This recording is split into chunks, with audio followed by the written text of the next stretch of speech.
Adik-adik kelas 8, ketemu lagi dengan Pak Abi dalam PJJ secara virtual. Kali ini Bapak akan melakukan pembahasan latihan PAS, persiapan PAS kelas 8 ya, yang fisikanya, IPA fisika ya. Ada 10 soal, coba diamati. Nomor 1, perhatikan gambar berikut. Mobil berangkat dari A ke B, balik lagi ke C dalam waktu 1,5 jam. Maka jarak tempuh dan perpindahan mobil adalah, jarak tempuh itu adalah panjang lintasan total ya, sedangkan perpindahan itu keadaan awal ya. Ini awal, ini akhir ya.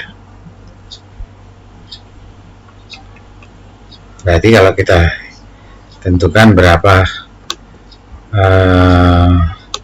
jarak tempuhnya, jarak tempuh jaraknya berarti sama dengan panjang A ke B, terus balik arah lagi dia ke B ke C ya.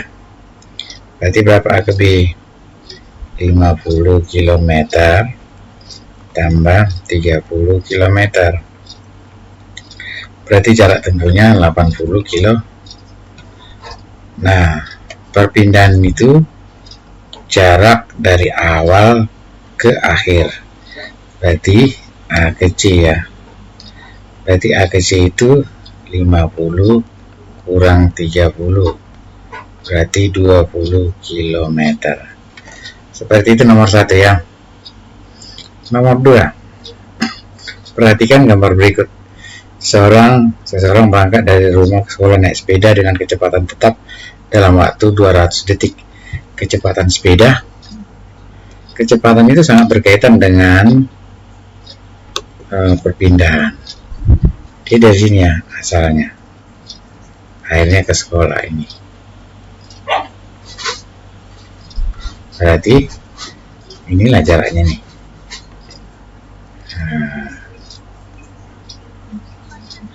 Kalau kita perpanjang ini, nah nanti dia gini. Nah, jadi dia membentuk segitiga siku-siku di sini. Jadi jarak asal ke sini, kalau ini misalnya saya buat ini titik A, ini titik B, di akhir titik C ya. A ke B itu berarti 250 tambah 150 lah ya, 400 meter ya. Sedangkan B ke C itu sama dengan ini, 300 meter. Oke, berarti berapa perpindahannya? Ya, sisi miringnya lah ya. Berarti perpindahan sisi miringnya ya, Pitagoras lah ya. Perpindahannya sama dengan A ke C ya.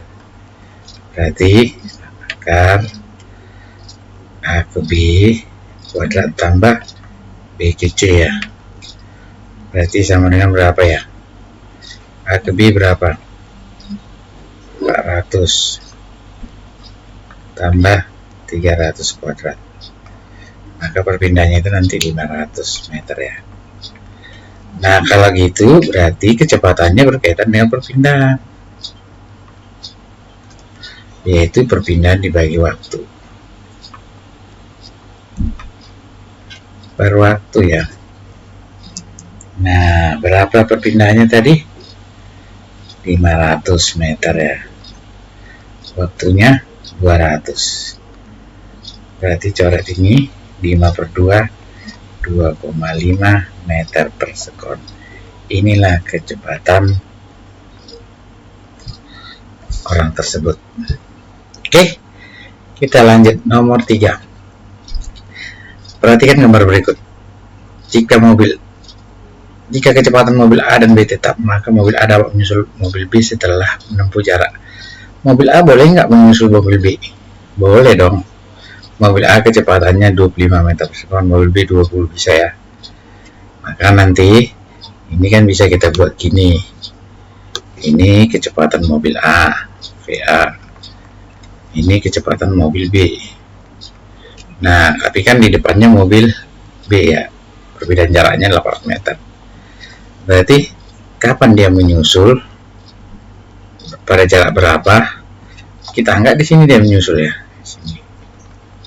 Berarti dari sini kemari ini jarak SA ya.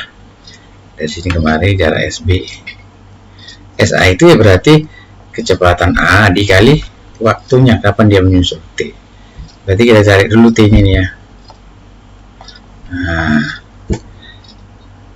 kita cari berarti nanti kita mencari waktu ya. Berarti kita cari waktunya, nanti rumusnya nih. Mobil A dapat menculik pada saat ini ya, jarak dibagi selisih kecepatannya lah ya. PA kurang PB. Jaraknya berapa?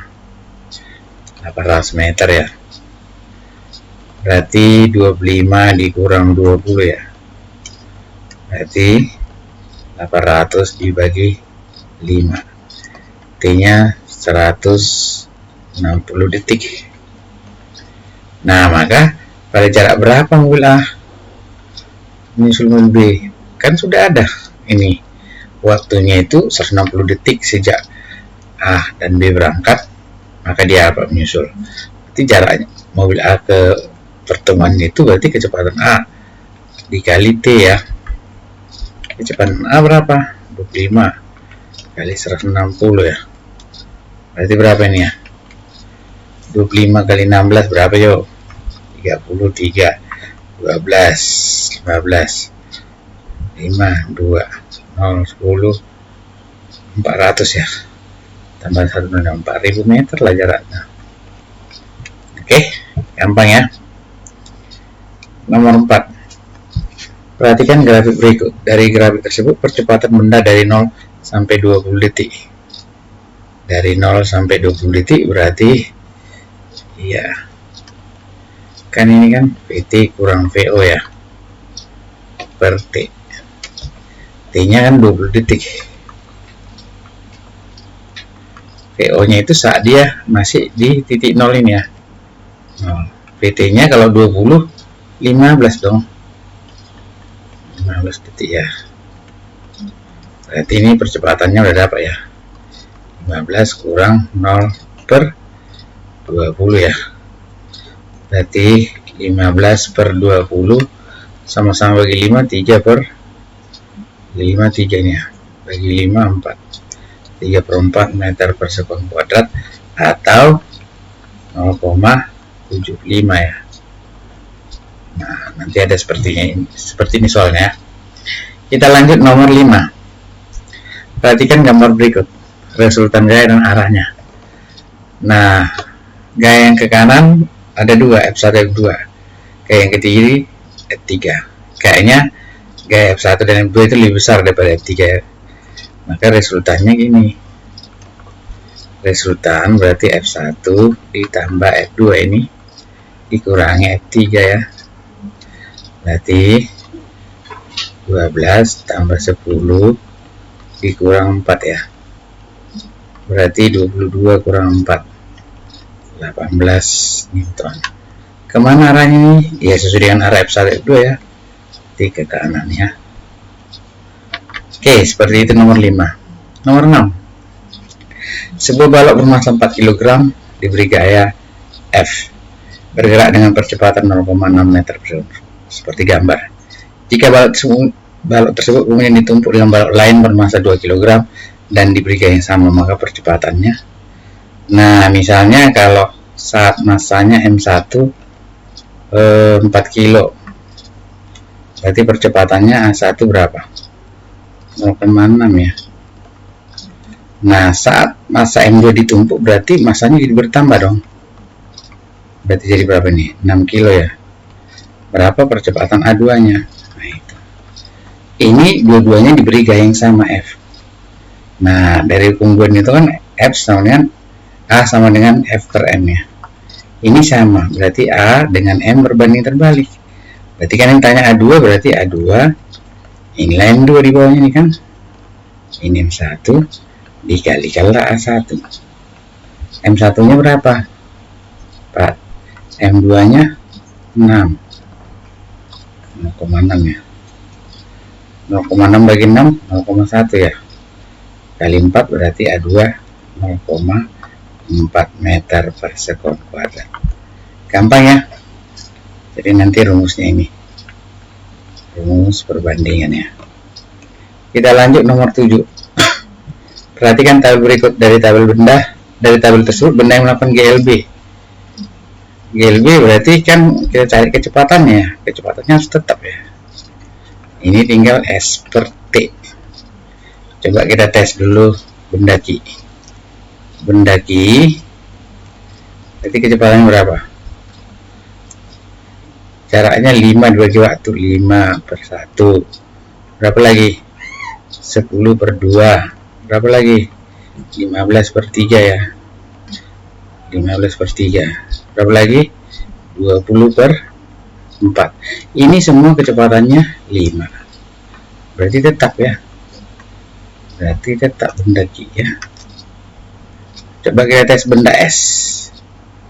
Benda S berarti kecepatannya misalnya jarak 10 waktu dasar detik berarti 10 per 1. Jarak 20 waktunya 2, 20 per 2. Jarak 30 waktunya 3. Jarak 40 waktunya 4. Jarak 50 waktunya 5. Berarti kecepatannya tetap ya 10 ya. Nah, ini tetap. Berarti yang GLB itu, yang GLB berarti benda apa? Benda Q dan S. Nanti boleh tes benda R dan benda T itu kecepatannya pasti berubah. Kita lanjut nomor 8 ya. Perhatikan gambar berikut. Jika massa benda 4 kg maka percepatan. Berarti percepatan pakai rumus hukum Newton, resultan gaya dibagi massa.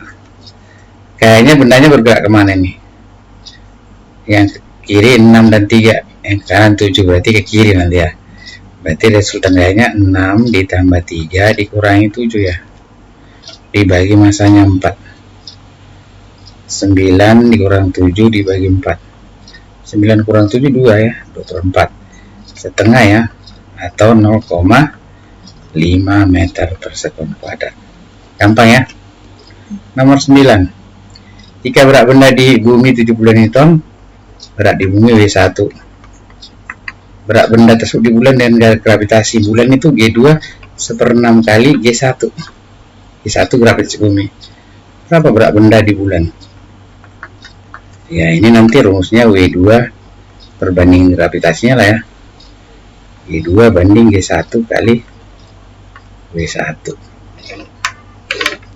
Berarti G2 berapa? 1/6 G1 per G1 kali 72. G1 bagi G1 hilang 1 ya. Berarti 1/6 dikali 72. 72 bagi 6 12 Newton. Gampang ya. Nomor terakhir. Perhatikan grafik berikut. Lintasan benda dari A ke B. Berarti dari A ke B itu bagaimana kecepatannya? Kecepatannya naik. Saat di A itu kan dia kecepatannya 0. Saat di B kecepatannya naik ya. Ini berarti GLBB dipercepat ya. Kalau di GLBB dipercepat, maka grafik ticker timernya kalau kita buat dia gini kan, ini dia lintasan ticker timernya, misalnya ditarik ke kanan ya, berarti makin lama makin jauh gak titik-titiknya. Nah gini. Nah ini lihat ya grafiknya ya. Nanti kalau GLBB diperlambat nanti kebalikannya, jarak titiknya makin pendek jaraknya. Kalau GLB jarak titiknya sama. Oke, itu kira-kira beberapa latihan persiapan PAS. Nanti boleh kalian pelajari, kalian bahas-bahas. Terima kasih atas perjumpaan kali ini. Selamat pagi.